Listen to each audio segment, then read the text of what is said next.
Nous inaugurons aujourd'hui les entretiens du prieuré de l'année 2022. C'est le premier entretien que nous avons depuis le début de l'année. Il s'agit aujourd'hui donc de présenter d'une part une association, l'association Léozanne, et également un livre que j'ai écrit et qui va être diffusé au profit de cette association. Je laisse Alexandre, ici présent, qui est à l'initiative de l'association Léozanne et donc des éditions du même nom. C'est une association qui a pour but d'aider les enfants, notamment les pathologies pédiatriques. Donc Alexandre, je vous laisse la parole. Merci mon père. Alors l'association, elle tient son nom de mes deux enfants, Léon et Suzanne. Léon, c'est un petit garçon de 8 ans qui grandit avec une neuropathie pédiatrique. C'est une maladie qui atteint la fibre nerveuse. C'est une maladie rare et dégénérative et nul ne sait donc jusqu'où l'atteinte des fibres nerveuses ira. Toutefois, grâce à Dieu, la maladie progresse, elle semble progresser lentement. Et par ailleurs, grâce à Dieu encore, eh bien, un traitement, une thérapie génique a été mise au point aux États-Unis et devrait faire l'objet d'une commercialisation cette année. Alors, qui dit traitement aux États-Unis, dit traitement coûteux et non remboursé à ce stade par la sécurité sociale.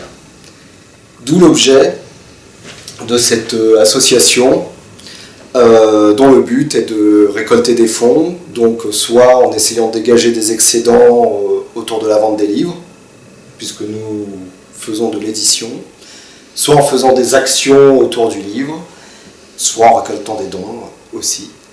Tout cela donc pour essayer de financer en partie le traitement possible de Léon. Et comme Léon, c'est pas le seul enfant dans cette situation, bien évidemment, l'association souhaite aussi pouvoir aider au maximum les autres enfants. Alors c'est un livre que j'ai écrit il y a déjà quelques années, pas si longtemps que ça d'ailleurs, à partir d'une idée que j'ai eue, j'étais à l'époque en Palestine, en 2010 je crois, et puis cette histoire me trottait un peu dans la tête depuis longtemps, et j'ai eu envie donc d'écrire ce livre en 2010. J'ai commencé à Bethléem exactement, à jeter un petit peu les premières lignes du premier chapitre, et puis il a pris forme petit à petit. Et puis nous avons eu l'idée, donc avec Alexandre, de prendre les droits de ce livre qui m'appartiennent, et puis voilà, donc les éditions Léozanne ont édité une seconde édition, de meilleure qualité que la mienne d'ailleurs, puisque on a trouvé un format beaucoup plus intéressant que ce que j'avais fait, mais le texte n'a pas été modifié. Alors c'est une histoire assez étonnante, c'est une histoire vraie d'abord. Ça s'appelle La croisade des enfants, dont l'histoire a retenu en fait assez peu de choses. Nous manquons beaucoup de documents sur cet événement. On sait que ça s'est passé en 1212, donc la date est facile à retenir, 2 x 12.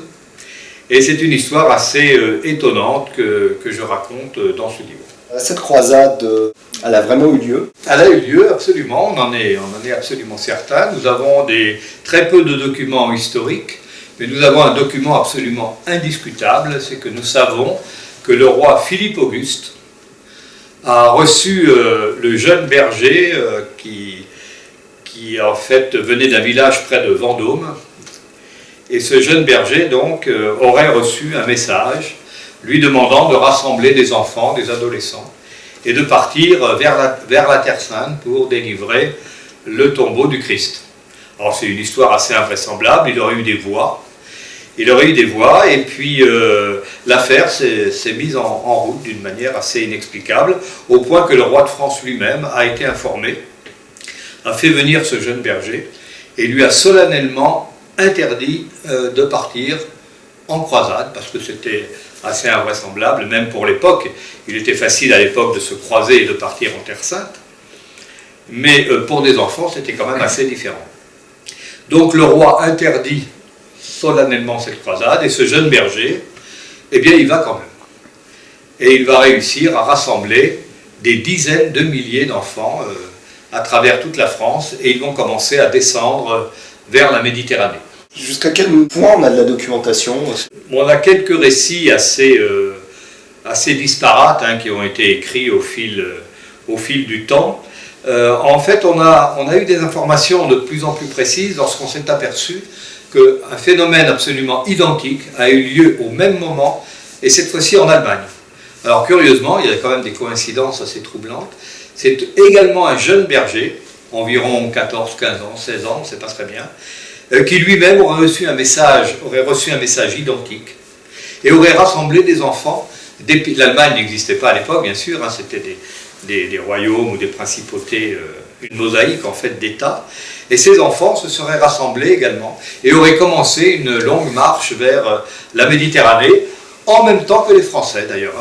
Et alors moi j'imagine bien entendu, alors que ce n'est pas historiquement prouvé, qu'ils font jonction du côté de Gênes. Jusqu'à quel moment on a des références historiques et à partir de quand ça s'arrête? C'est-à-dire que c'est très, très difficile à définir, parce qu'on a des références historiques même qui nous expliquent que ces enfants ont disparu à un moment donné. Alors on a des hypothèses. Ils arrivent sur les côtes de Méditerranée. Voilà, donc ils auraient probablement... l'hypothèse la plus plausible, c'est que comme c'était des enfants et des adolescents, ils devaient avoir une certaine naïveté, donc ils auraient été en fait embarqués par des marchands génois ou peut-être vénitiens, et auraient été probablement vendus sur les côtes du Moyen-Orient, ce qui a été le cas d'ailleurs par exemple des pauvres gens de la première croisade, qui ont été soit massacrés, soit emmenés en esclavage. Mais on n'a pas effectivement de preuves absolues de ce qui s'est passé.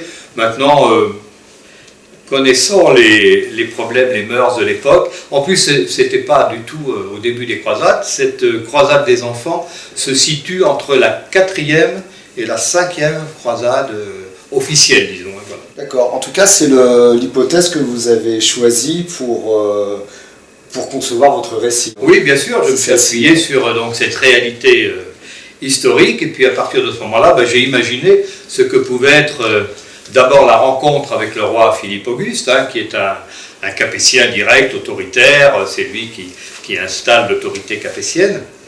Et donc, c'est une scène assez étonnante de voir ce jeune garçon devant le roi et qui n'obéit pas. Mais ça a dû se passer comme ça, parce qu'il avait quand même une certaine personnalité, ce jeune homme. Et puis ensuite, j'imagine cette descente de ces milliers d'enfants. Au départ, ils sont quelques centaines, et puis ça devient des milliers, et des dizaines de milliers même. Alors il faut imaginer ça comme un nuage de sauterelles descendant vers la Méditerranée, parce qu'il faut bien qu'ils mangent. Donc qu'est-ce qu'ils font? Ils volent dans les fermes, ils font tout ce qu'ils peuvent pour se nourrir. On parlait d'enfants pillards. Voilà, ce sont des enfants pillards, en quelque sorte. Et ils arrivent à un moment donné donc, sur la Méditerranée, aux environs de Marseille. Mais à ce moment-là, il faut qu'ils longent la côte jusqu'à Gênes. Et pendant ce temps-là, les Allemands, eux, utilisent un autre itinéraire. Ils viennent des États allemands, ils s'engagent dans la vallée du Rhin, ils rentrent probablement en Suisse, et eux, ils vont avoir l'idée saugrenue, et malheureusement pas très bonne idée, de passer par les Alpes. Et alors les Allemands l'ont payé très très cher, puisqu'on sait qu'il y a eu des milliers d'enfants morts sur les chemins des Alpes, et pourtant nous étions en été, mais il y avait la difficulté des chemins, etc. Et donc les Allemands ont payé beaucoup plus cher probablement le prix de cette aventure que les jeunes Français. Cette histoire elle est incroyable, elle sort de l'ordinaire. Pourquoi l'histoire a retenu si peu de choses de cette affaire? C'est assez curieux, d'abord parce que on a désobéi au roi, donc c'est un peu... c'est pas normal, il est normal aussi qu'on ne retienne pas le fait que le roi n'a pas été obéi, et qu'en plus ce sont des enfants qui se sont en quelque sorte révoltés d'une certaine manière. Et puis je crois que ça a laissé une trace terrible, parce que ces enfants, ils ont quitté leurs parents, ils ont abandonné leur maison, et ils sont partis crever de faim sur les routes de France. C'est pas quelque chose de très honorable, et qui... c'est pas un très bon souvenir en réalité pour l'histoire de France. Et je crois aussi que c'est la rareté des documents officiels qui fait qu'on n'a pas pu vraiment s'étendre. La croisade des enfants est très peu évoquée dans les livres d'histoire, et pourtant il y a eu 2 tentatives postérieures qu'on a appelées les croisades des pastoureaux, donc encore une fois des bergers, décidément, et sur lesquels on a quelques éléments aussi. Donc il est évident que j'ai dû imaginer, bien sûr, pour que ça donne un récit assez vivant. Et puis évidemment, ces enfants arrivent à Gênes, les Allemands les rejoignent, et là, leurs voix leur ont dit vous allez être soulevés par votre foi, et quand vous allez arriver devant la Méditerranée, eh bien les flots vont s'ouvrir, comme ça la mer Rouge s'est ouverte devant Moïse, et vous allez apercevoir au loin la Jérusalem céleste, brillante, resplendissante, et vous allez pouvoir y arriver en marchant sur le fond de la mer. Et à partir de ce moment-là, soulevés par votre foi, eh bien les infidèles vont partir devant la force puissante que vous allez dégager, et vous allez délivrer le tombeau du Christ. D'ailleurs, ça ne plaît pas au roi Philippe Auguste, lorsque ce jeune berger lui dit « Nous allons réussir là où vos chevaliers ont failli, bien sûr ». Le roi est très vexé, il dit « Mais attendez, vous vous prenez pour qui? Des gamins, des crèves la faim, et vous allez faire mieux que nos chevaliers ». Alors j'imagine ensuite une seconde partie qui là évidemment est le fruit de mon imagination totalement, c'est-à-dire que j'imagine une suite, la mer ne s'ouvre pas, et donc la plupart des enfants vont repartir comme ils le peuvent en Allemagne, en France, enfin, là d'où ils viennent, et j'imagine qu'une certaine quantité reste en fait, et fait l'objet évidemment de malversations de la part de marchands qui vont les capturer. Mais ça, il faudra que le lecteur lise le livre. Ah bien sûr, bien entendu, parce que la fin évidemment se termine d'une manière assez... Enfin, c'est tragique en fait presque d'un bout à l'autre en réalité. Alors on imagine évidemment très mal comment ces choses ont pu se passer. Il faut savoir qu'à cette époque-là, la foi était intense dans les peuples européens. Les croisades étaient quelque chose de fascinant pour la plupart des gens, et le fait de se croiser, c'est-à-dire de partir pour délivrer le tombeau du Christ à Jérusalem, était un passeport. Il suffisait de se coudre une croix sur le vêtement, et personne ne pouvait s'opposer à votre départ, ni votre seigneur, il n'y avait plus d'autorité qui pouvait s'opposer à un départ vers la Terre Sainte. Donc c'est quelque chose d'assez étonnant à comprendre. N'oubliez pas que la première croisade a été appelée la croisade des pauvres gens. Ils sont partis de plusieurs pays d'Europe, ils sont allés jusqu'à Constantinople. Là on a voulu se débarrasser d'eux parce que c'était toujours le même problème, des milliers de gens qui mouraient de faim. On les a fait passer en Turquie, par-delà le Bosphore, et là ils ont probablement été massacrés et vendus. Et la croisade des chevaliers qui arrive quelques semaines plus tard, arrive en fait trop tard. Par contre, elle réussira, puisque cette première croisade des chevaliers va donner naissance au royaume chrétien de Jérusalem. Donc la croisade dont je parle là, 1212, est entre la 4e et la 5e, mais elle n'est pas répertoriée dans le calendrier des croisades tel qu'on le trouve dans les livres d'histoire. En tout cas, merci mon père. On est très fiers, nous, aux éditions Lausanne, de vous avoir édité et d'avoir édité ce roman, ce récit historique.